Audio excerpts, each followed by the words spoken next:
All right, folks, here we are. We're back again. Episode 3, Russell was right. We're going to keep going with our series of 80 movies from the 80s. Songs.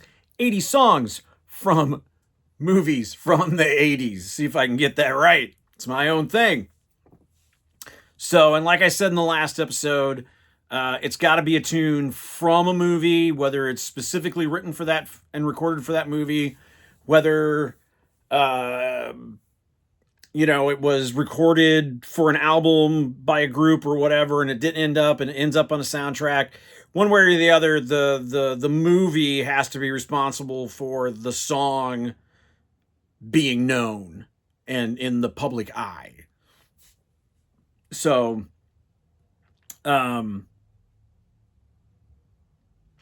if there is songs on this list that you are missing, I can tell you why they're not there. It might be either I don't have the room to put it on the list, I didn't think of it, or I don't like it. If I don't like a song, it's not happening. So, and if you ask me specifically, hey, is this song something you don't like? I will tell you. I'm not going to spend a lot of energy on it, but at the same time, ask me any of that stuff. And if you see stuff, if there's stuff that you think should be on the list or maybe that I'd forgotten or whatever, just, put it in the comment. And, at that point it'll be shared with others, and maybe, later on I'll do like a follow-up thing. So last episode, we went through the first 20 songs because I'm going to break it into 20 song segments. So we got through 1980 up to 1984. So we're going to continue into 1984 with this episode, and 84 is really, I think, where movies and songs really kick off together in the 80s. You've got all this stuff going on. You've got MTV, and all that stuff is just going to like sync up and drive all of it together. So a lot of great music, a lot of great movies, a lot of fun stuff. So we're going to get into it here with our third Prince song on the list. So it's Purple Rain from the movie Purple Rain, and it's Prince and the Revolution. And, it's a great song. Everybody pretty much loves this song. In the film, it's co-written by Wendy and Lisa, and then Prince like flushes it out. But in reality, it's a Prince song. He wrote it. They do that in the movie just for like dramatic sake, and it's definitely a classic. It's definitely up there with the ones that people love, and I think that probably the most classic version of it outside of the film is when he did I believe the 2007 halftime show for the Super Bowl, and he's up there doing Purple Rain, and it just starts to rain like crazy, and it's like perfect. So, interesting note about that song, when he got done, writing and recording and all that stuff, he felt that it sounded too similar to Faithfully by Journey. So he contacted Jonathan Cain, who was the guy that wrote that song in Journey, and Jonathan was just like, yeah, I mean, it's the same chords, but as far as it being the same song, it's not an issue. It's a great song. Go with it. And when Prince passed in 2016, when Journey was on tour, they would when they would do Faithfully, they would go into the solo for Purple Rain as a tribute. So that was pretty cool. But yeah, great song, great album, great movie. I think the movie holds up. If you watch it, it's very 80s looking, but You don't always think about what's this movie going to look like in 30 or 40 years when you're making it. You know, movies are of a time, um, especially if they're set in the time that they're being made. You know, if you're doing, a period piece, or if you're doing sci-fi and stuff like that, it might be, it might survive time as far as its look and stuff. But you guys have watched movies, you know that. So, next song on the list is also from Purple Rain, but it's not on the Purple Rain soundtrack because on the soundtrack was only the Prince and the Revolution songs. Um, so, Jungle Love is the next song, and it is by The Time. And, excuse me, uh, those songs were on an album from them called Ice Cream Castle. So, any of the tunes that were in Purple Rain that The Time performed were on that album. And some of you may not know this, but The Time is essentially like at the beginning was kind of like an outlet for Prince to do more of his pop funk kind of music that he started out doing. And then as he started to kind of evolve into some of these other things, this was an outlet for him. So, especially those first two records from The Time, everything on those records is Prince. Morris Day is the only like member of The Time that's actually on those records. And he's singing along to the original demo that Prince did. So he's like, this is how the song goes, sing it that way. And of course, Morris has his own thing going on, but as far as like, the arrangement and stuff like that. On this record, some of the members started playing parts. Jesse Johnson, who's the guitar player, is playing parts on, and I'm not 100% sure. Some of these tracks may have been done live for the Purple Rain movie. So if that's the case, if they're not just miming in the film, that would have been actually be playing the songs. But I think the tunes were all still written by Prince. But Jungle Love, it's a classic. That and The Bird, that was both on there. The Bird's not on the list, but those were the two big songs that The Time did in that film. So now we're going to move on to Footloose. We got 3 songs from Footloose. Of course, the first song is going to be Kenny Loggins doing Footloose. And, the movie opens with a bunch of, it's just feet dancing and, sneakers and high heels and dress shoes and all this other kind of stuff, before the movie actually starts. And the background on the writing is like Loggins and the people that he was writing with they couldn't crack it. They're like, okay, what do we know, like the premise, we know we want to use like the title of the film, so on and so forth. But musically, what do we want to do? And they got to the point where they realized let's do like a Chuck Berry thing. So kind of a, old school rock and roll backbeat kind of feel to it, but a little bit more poppy, I guess you could say. And of course, that was a big hit for Kenny and the beginning of a lot of big hits for movies for him. I think from 1980 until the early 90s, he recorded like 13 different songs for movies, and most of them were hits. He also had hits from his own albums that he was recording in that time period, but most of that stuff in the 80s, certainly from like 84 to 89, I mean, most of those songs that you hear are going to be from soundtracks. But yeah, I mean, it's a great song. I got at least, I think I got 4 songs from Kenny on this list, and this is the second one because we had from Caddyshack on the last list. So moving on with Footloose, we've got Let's Hear It for the Boy by Denise Williams. Great poppy dance song. They use this in the movie where there's a montage of Rhett. Is it Rhett? No, it's Ren. It's Ren, which is Kevin Bacon's character, is teaching Willard, which is Chris Penn's character, how to dance. And it's a fun montage. The song works perfectly. and the big part of it is that Willard doesn't want his girl taken away from him when he goes to dances with her. So he teaches him how to dance, and it's a fun song. It went to number one. I think it was her second number one single. But yeah. So, and then we got Holding Out for a Hero, Bonnie Tyler, also the Footloose soundtrack. It was playing during the tractor chicken scene in the film. Now, this song was co-written by Jim Steinman. And if you guys know who Jim Steinman is, if you know who, he's written a lot of tunes by a bunch of different people, but you can always tell that it's him because he's got a very he's got this bombastic style that he writes in and produces.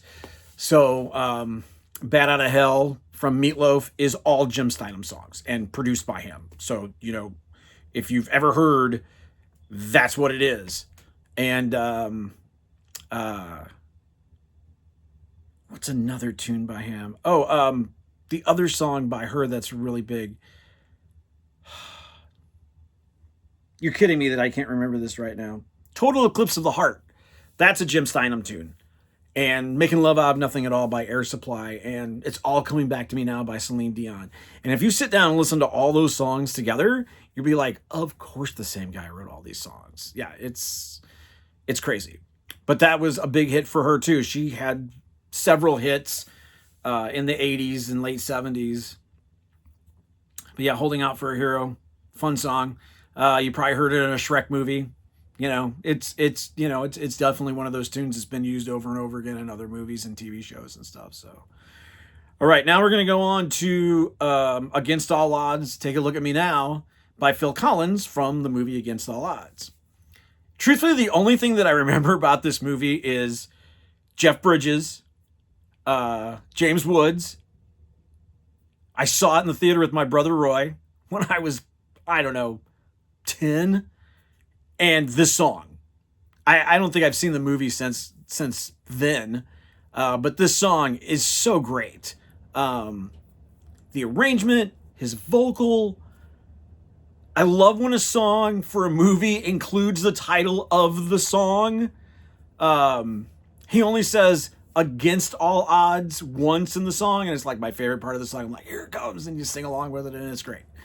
And of course, it's one of Phil's first solo hits. Of course, In the Air Tonight was a big hit, and he had a couple other tunes, but this was definitely one of his early big songs. And he had some other tunes throughout the 80s on soundtracks, and there's definitely one or two more on this list. So, but yeah, go and check this out. And I'll tell you, if you check out the song, if you haven't heard it in a while, make sure you listen to the studio version. There are live versions of it, but not as good. And I love live records and live recordings, but sometimes what you can do in the studio does not always translate vocally to the live setting. And that's what I found with this song and Phil. So stick with the studio version and you'll be happy. All right, now we've got 3 tunes from another movie. The first one is Axel F. from Beverly Hills Cop by Harold Faltermeyer, which is the main thing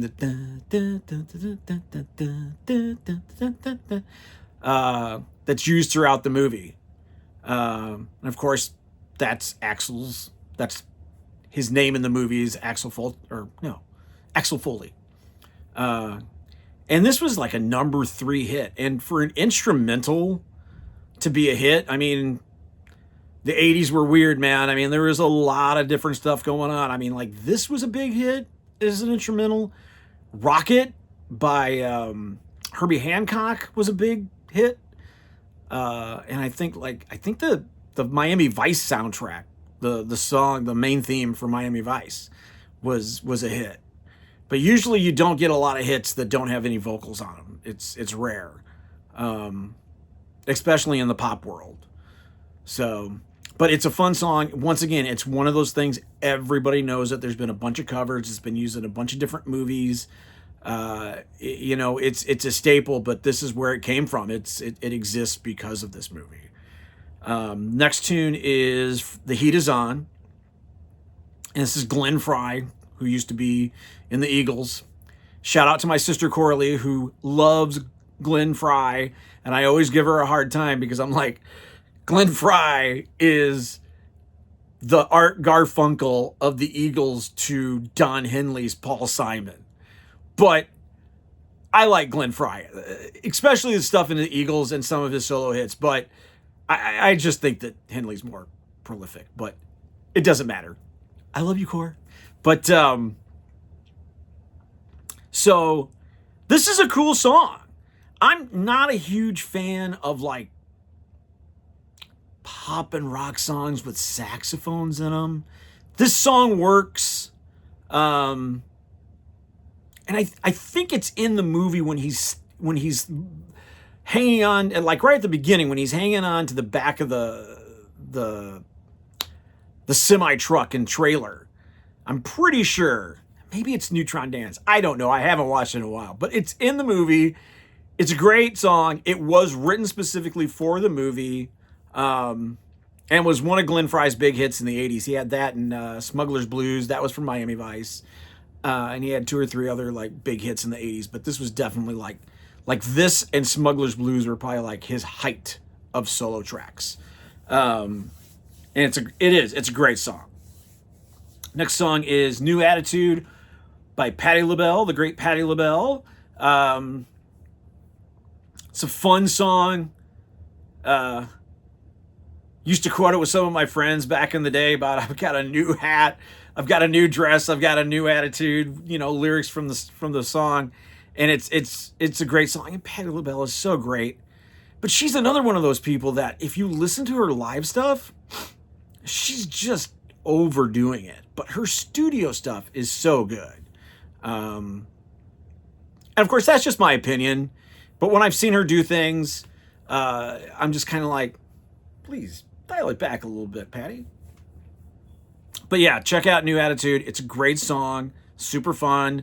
Ended up on one of her records, and of course, it's a big hit for her. And it's like a lot of these songs, it's been reused in other things. So let's see. Okay, so this next song is one of those where I'm like, I have to have this on the list. There's going to be like 3 other people that even know it, but everybody knows how I am about Van Halen. And there's no Van Halen songs on this list because those guys did not write any songs for movies or any of that kind of stuff in the 80s. However, Cameron Crowe made a film called The Wildlife, which is kind of a spiritual successor or sequel to Fast Times at Ridgemont High. And he asked Edward to write music for it.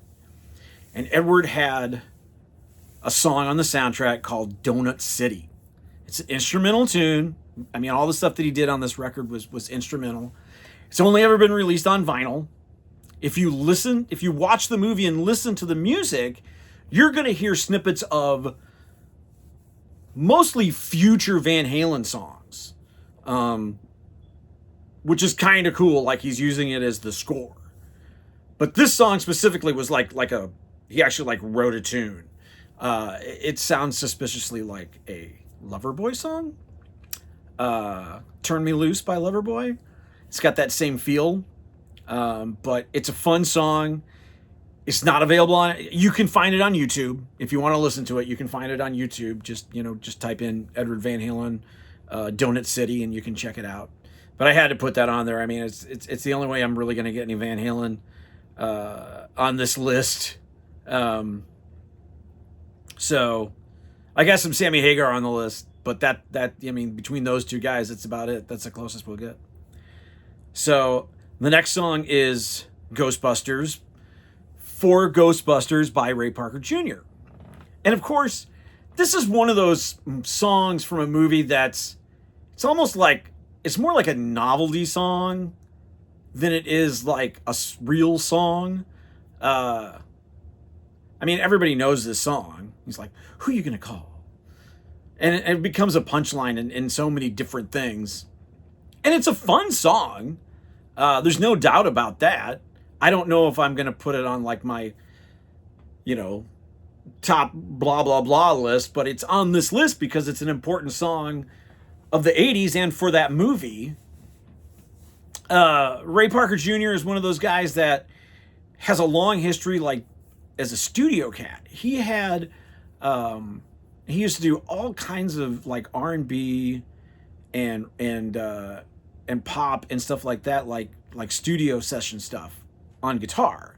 And he also wrote songs and recorded his own albums. If you know the song Mr. Telephone Man by New Edition, that's a Ray Parker Jr. song. He wrote that song. And he had a group in the early 80s called Radio, which was I believe it was spelled Raydio. And they had some hits, mostly on like the R&B charts and stuff like that. But this was like if you say Ray Parker Jr. to anybody, it's going to be this song, you know. And go check out the video. The video is very dated. You know, it's him singing the tune, and there's a bunch of like cameos in the video of like famous people from that time. It was 1984. You know, so younger people will be like, who are these people? You know, but it worked for that time. And there's some controversy with this song because they had used as like placement within the film, they used I Want a New Drug by Huey Lewis and the News. I don't think they actually wanted to use the song, but they wanted something similar to that. And so Ray Parker Jr., you know, watched the rough cut of this movie and then wrote this song. But then later on, Huey's like, that sounds way too much like my song. And so there was a lawsuit, and I believe that it was settled, and there was I guess, like, for lack of a better term, there was a gag order. But then Huey talked about it on an episode of Behind the Music. And that kind of opened the can of worms again, and I think that all got settled. But that was, I mean, Behind the Music was, 25 years ago when they were doing those shows. But it's just, and I'll tell you the truth, I sit down and listen to these two songs back to back a lot because I'm like, do they really sound that much alike?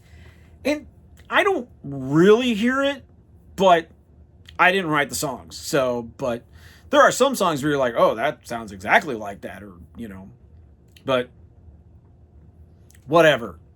Ghostbusters is on the list. It was a huge movie. I think it was the biggest movie of 1984. So, of course, the song's going to be on the list.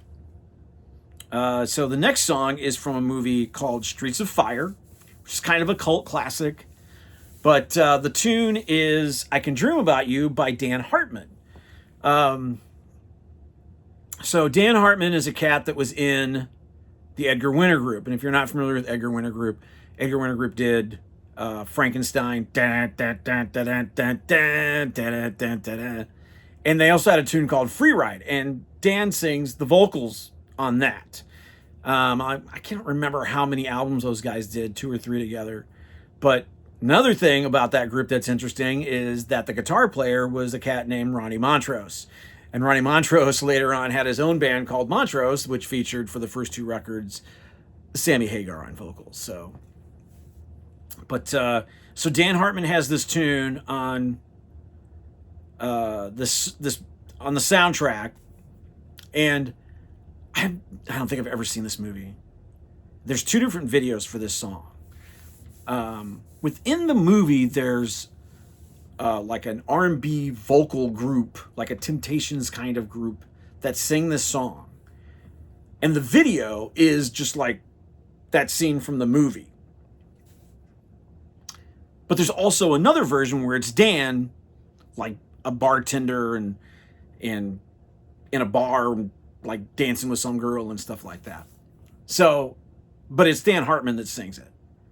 And he had some like dance pop hits in the late 70s. And what's interesting about that, if you look any of those songs up, like live performances, his band included a young Vinnie Vincent from Kiss on guitar, and on bass, G.E. Smith, who later became the guy that led the Saturday Night Live band in the mid to late 80s into the early 90s.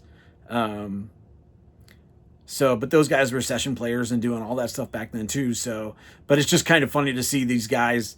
Like when you think of Vinnie Vincent, you think of like Kiss and Vinnie Vincent Invasion, where he's just playing these ridiculous riffs and you see him jumping up and down playing like these just you know uh, simple parts to this dance song that Dan Hartman's banging out on his piano. But it's always fun to kind of realize some of these cats in their past and what they have. And another thing, a lot of people always thought that this song was Hall & Oates. And if you listen to it, you're like, oh yeah, that totally sounds like, not like a specific Hall & Oates song, but it sounds like a song that Hall & Oates would do. And in the 90s or I think it was the early 2000s, early to mid 2000s, they recorded a record and they did a cover of this, and it's like acoustic guitar version. And it's cool, but you listen to this and you're like, oh, that's got to be on a Hall & Oates record. And it's not. So, but yeah, if you haven't heard that song or even familiar with it, go check it out. It's a great song. Next song is a song that popped up in my brain in the last couple of days. So I put it in and excluded something that was already on the list. But it's No More Lonely Nights by Paul McCartney, which I ended up having a greater appreciation for this song when I learned that David Gilmour was the guy playing guitar. Like, he's playing like the guitar fills and the guitar solo on this song. And you're like, and I never disliked the song, but I always kind of like, to a certain degree, like kind of dismissed it as one of Paul's like sappy songs. Although I love Silly Love Songs, which is his retort to people giving him a hard time about writing silly love songs. The bass line in that song is incredible. But it's a great pop song. It's from a movie that Paul wrote, co-wrote and starred in the 80s called Give My Regards to Broad Street, where there's some original music and he's playing like a fictional version of himself. There's original music, but then there's also, they do some Beatles songs. Ringo's in it. A couple of the guys from Toto are in it in this movie. But this song is, like I said, it's from that, and that Give My Regards to Broad Street, No More Lonely Nights, Paul McCartney, great song. And I think that's the end of my list for 84. So we're gonna roll into 85, and on the first list I talked about Eye of the Tiger and how it's the greatest song ever written for a movie, and I still believe that. This might be the second greatest song ever written for a movie, and it's Don't You Forget About Me by Simple Minds from The Breakfast Club. I think that this song went through several different artists before it got to Simple Minds, and they weren't really keen on doing it, mostly because they always wrote their own material. And they worked up the song and they changed a few things. I think Billy Idol actually was commissioned to do it at one point, and a lot of people thought it was him when it came out, because Jim Hers, the singer from Simple Minds, his delivery on this is kind of Billy Idol-ish. And Billy actually recorded a cover of this, like, I don't know, like 15 or 20 years later. It's on one of his greatest hits records. And it works, it's like, oh yeah, I can hear Billy Idol singing this song completely. The hey, hey, hey, heys in this song were theirs. They came up with that part.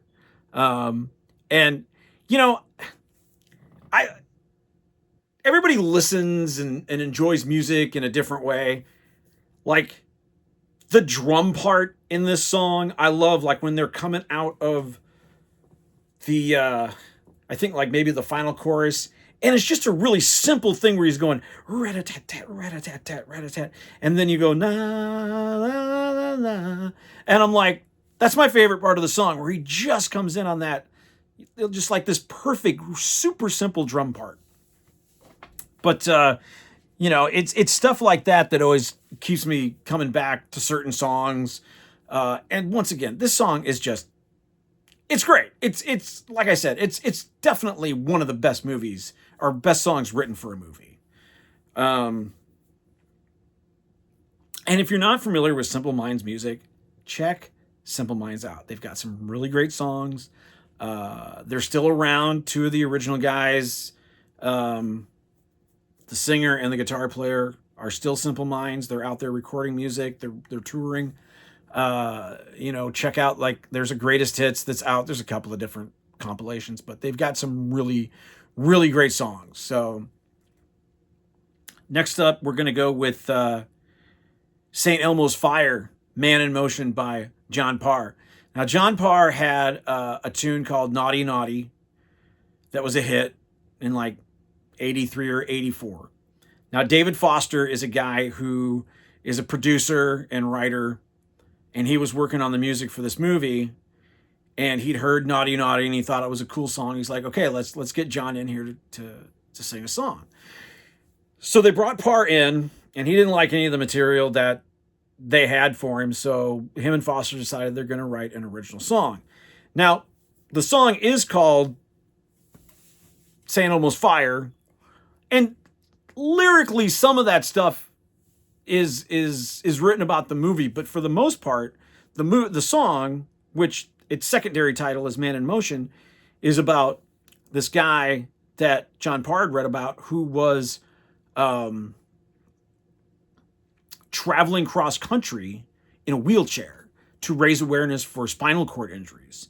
So if you listen to the song, and I think even the video has like touches of that, like a guy in a wheelchair or something. In my mind, I see that, but I don't know if it's 100% accurate. But listen to the lyrics, and it's really more about, perseverance and doing what you need to do and so on and so forth. It's a great song. It's really the only other hit that he ever had outside of Naughty Naughty.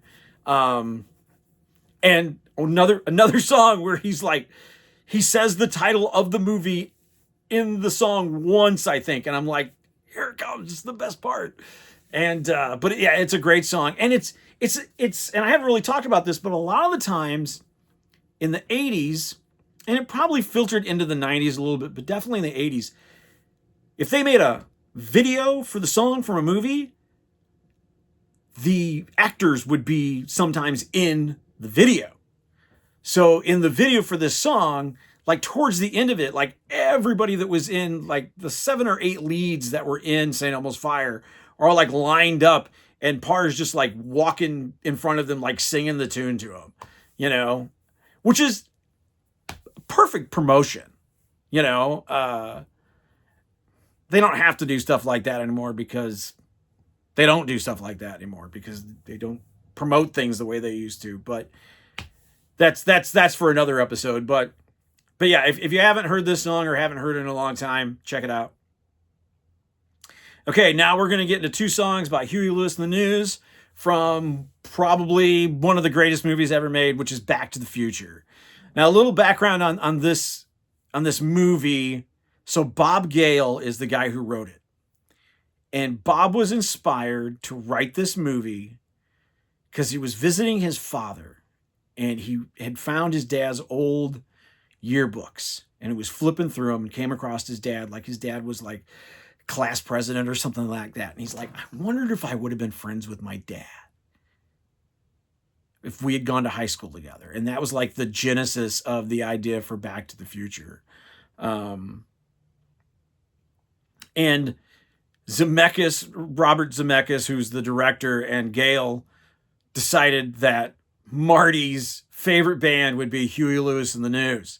So they called Huey, and they're like, we don't want you to write a song specific for the film, just whatever the next song that you guys write, let us know.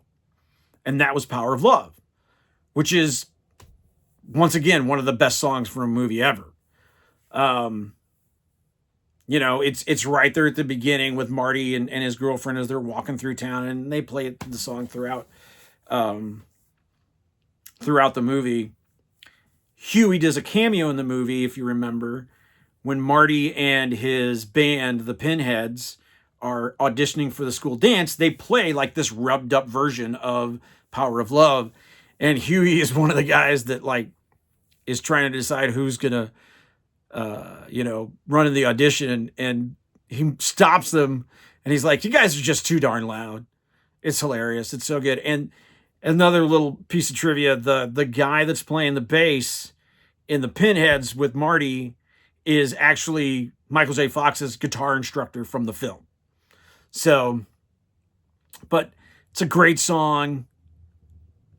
You know, Huey Lewis and the News, one of my favorite bands from that era. You know, I mean, very traditional, fun rock and roll. Go back to the sax thing. They had a lot of tunes with sax, but it worked. But yeah, those guys are great, and it's a great song. And then there's another tune. It's called Back in Time. Now, this song is obviously like lyrically specific to the movie, you know, because he's talking about, you know, please don't drive 88 and tell me, doctor, where are we going this time, and so on and so forth. And I think that this plays over the end credits, if my memory serves me right. But it's also a great song, you know. Now, one of my favorite bands and my favorite song, my favorite theme song from a franchise. It's A View to a Kill by Duran Duran. Now, anybody can come at me about all the other songs that have been made for James Bond movies up to that point, and I'm going to be like, whatever, this is the best. It's the best then, it's the best now. There's a lot of great songs. For me, it's the best. It's awesome. It's such a great song. And I think it's one of the few Bond themes at that point that may have been co-written by the artist. But this was a huge hit for them. I think it may have been a number one hit. I think it was the last Roger Moore film, and I saw this in the theater. I don't know if I've ever seen it since then, maybe once. Christopher Walken is the bad guy. This movie gets panned all the time. But it's such a great song. And I love Duran Duran. And it's still on their set list. And it's just great. And the video is stupid fun. Like they're at the Eiffel Tower and they're like doing their spy thing. And it's, you know, it's the special effects are, you know, ham on a string. You know, I mean, it's still such a great song. So, okay. So the next one, also a title to a movie, To Live and Die in LA by Wang Chung. And of course, everybody knows, like, I'd say their biggest song is probably Everybody Have Fun Tonight. Before that, this is like song was like right in between these two songs. So they have this tune called Dance All Days, which is a great song. And then they had this tune from the soundtrack, and they did all the music. Like they did the score and all the tunes and stuff like that for this movie. And then, so To Live and Die in LA was a hit. And then Everybody Have Fun Tonight. Those were probably like their three biggest hits. I always thought this is a super cool song. The movie, I always have in my head that it is a,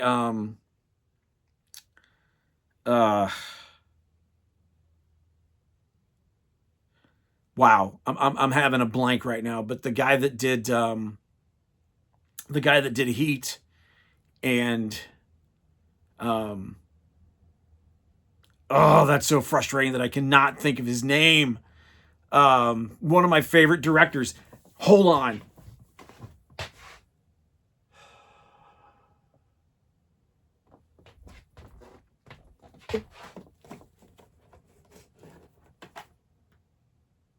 Michael Mann. That's so annoying that I couldn't remember that. Michael Mann. I always think it's a Michael Mann movie, but it's not. It's a William Fredrickson movie. William Fredrickson, and who is the guy that also directed The Exorcist. And my buddy Reese and I always have arguments about The Exorcist. It's not a good movie. But anyway, so this is an early 80s film. It feels like a Michael Mann movie just because it's got this, it happens in LA and it's very noir and all this kind of stuff. But it's really good. And early William Peterson, if you guys don't know who William Peterson is, he was the original lead on CSI, and he's done a bunch of movies in the 80s and the 90s and stuff. but he's the lead of that movie. So those guys did that soundtrack, the whole soundtrack, all the songs. And then the last one on this list for these 20 songs is "Only the Young" by Journey. Now, this is one of those 2 songs by Journey that were recorded for their Frontiers album and ended up getting replaced by a couple of other songs. So these songs, this and Ask the Lonely, both ended up on soundtracks. So this is "Only the Young." If you saw and this is from Vision Quest, which is a movie with Matthew Modine where he plays a high school wrestler, one of the few like high school wrestling movies. But the soundtrack is great. Madonna and Sammy Hagar, Dio, John Waite, bunch of great songs. But this song ended up on that soundtrack. There was an episode of Behind the Music about Journey where they took this song to this kid who was dying of cancer, and Journey was his favorite band. And they took the song and played it for him on a Walkman in the hospital. And the kid died the next day, which is, of course, awful. But then this song was the opening song on the next tour that they did. Like every night they played "Only the Young" as the opener on the Raised on Radio tour, like in honor of that. But it's a great song. This song and the other track both ended up on their greatest hits in 1988. So they did end up on a Journey album, but not like a proper Journey album. Okay, so there we go. There's the next 20 songs. Hopefully you've discovered something new or fun or whatever. I'm going to try and get the next one out a little bit quicker than this one. Of course, this one's quicker than the last one. So I appreciate everybody's patience. I hope that you're enjoying this series and my videos. Like and subscribe, all that stuff. Before I go, I'm going to plug a couple things that I've picked up in the last couple of weeks. The first thing here is I was in Vegas. I went to saw Tears for Fears, and they were amazing. So good. They have a live album that came out. It was either last year or the end of 23 called "Songs for a Nervous Planet." And if you've not heard it, it's so good. There's 4 or 5 new studio tracks on it at the beginning of the record. But the rest of it is all live stuff. And I'm not sure, my buddy Kirk and I have had this discussion several times about how if you do a live album, it should all be from one show. You don't pick a bunch of tunes from different shows from a tour and make that a live album. It should just be one show. And I'm not sure if this is one show or not. I think it might be, but it sounds great. It's one of the best sounding like live records I've heard and have. And these guys are both in their mid 60s and they're still killing it. They sound fantastic. But anyway, so I was in Vegas. I was doing some shopping. So I went, there's a record store I like to go to, and there's a comic book store that I go to. So the record store that I went to next door was a comic book store that I'd never seen before, called Red Hood Comics. And that's a reference to the Joker. So Red Hood was his identity before he became the Joker. That's a whole other story. And really, most of the stuff that's in this, in the store is like a lot of high-end stuff and then a lot of back issues. They had like a couple of racks with like some newer stuff.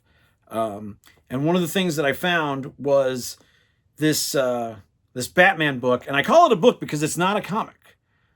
There are some illustrations in it that are really great that coincide with what's happening in the story, but it's not a comic. But it's an easy read. I mean, if you pop it open, you can see like that's a page. I got through this like in an hour. But it's called Batman Murder at Wayne Manor. It's by Dwayne Swizersinski. I probably butchered that. And David Lapham does the illustrations. And there's a few illustrations in here that like coincide with the story. But it's like I said, it's not like a comic. Like you have like there's a part in the story where like Batman's falling without his rope, so they like just use an illustration here. But it's called an interactive mystery. And so the story is they find not only a dead body, but just a skeleton. So this is, this person has been deceased for many years, but they find this on Wayne Manor. And then as Batman starts to investigate it, it seems like maybe this person's death had something to do, like his parents may have had something to do with it. So of course that rocks his faith in his parents and all that kind of stuff. But it's a great story. But the cool thing about it is, as you go through, like there's a part where Batman and Gordon are meeting, and Gordon gives him the autopsy report on the body.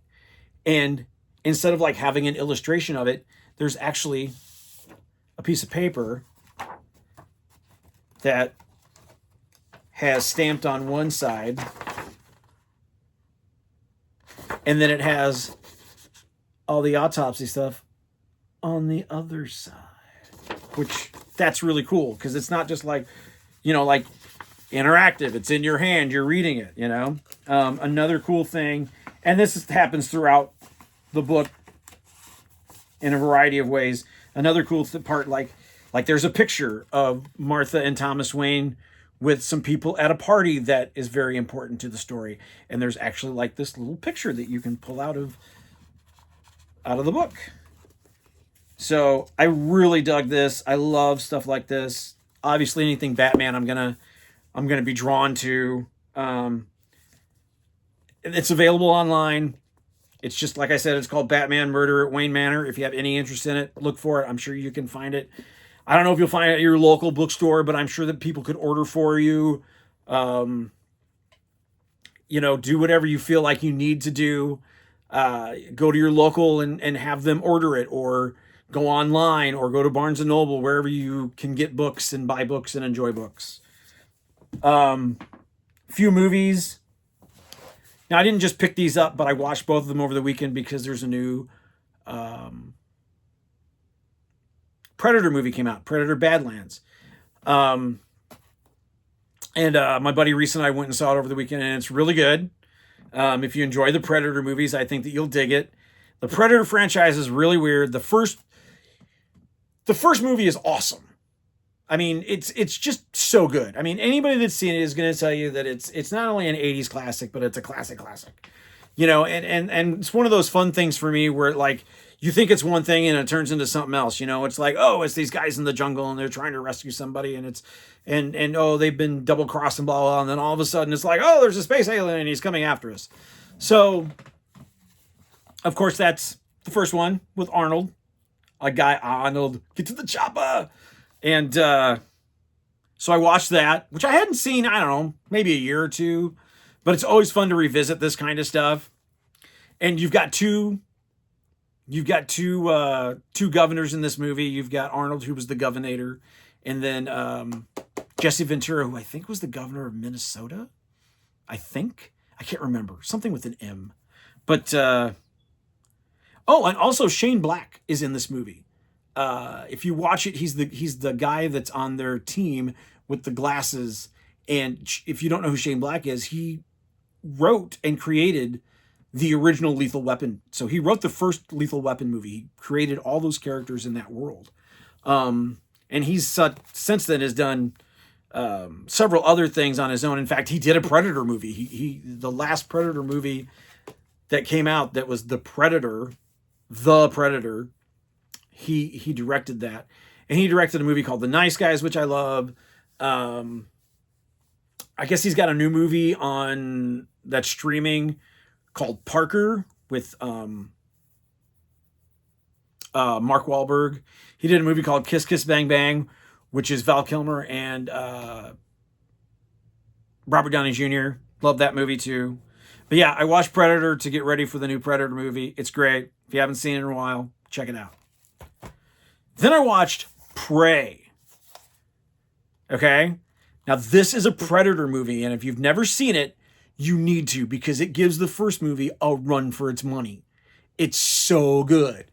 It is a Predator film set in the 1700s, and he's fighting a young Comanche girl. And it is so good, man. I'm telling you, we got robbed by this not being a theatrical release. It went straight to Hulu. This is on Hulu. So is the first Predator if you want to watch them online. And this is written and directed by a cat named Dan Trachtenberg. And he's kind of become like the gatekeeper for this franchise. So he did this movie. There was an animated thing that came out in the summer called Predator Killer of Killers, which is kind of a pseudo-anthology thing. You've got 3 different stories that all come together at the end of it. And it's animated. It's really cool. If you're a fan of the Predator stuff, check it out. There's a connection between these 2 movies with that, besides not just the Predator. But if you haven't seen it, check that out. And I do recommend Predator Badlands. It delves into like the philosophy and the background, culture of the Predator creatures. Like they have a language. Like the Predator in this movie is like the main character, and it also leans into the Alien versus Predator universe, because there is Weyland-Yutani, which is part of the Alien thing. They're like the antagonist in this movie. It's a great movie. If you like the Predator stuff, go and check it out. But if you have not seen Prey, you need to watch it. Like I said, we got robbed by not seeing this in the theater. The scale is fantastic. The scope, it's so great. And the action is fantastic. She's great. What is her name?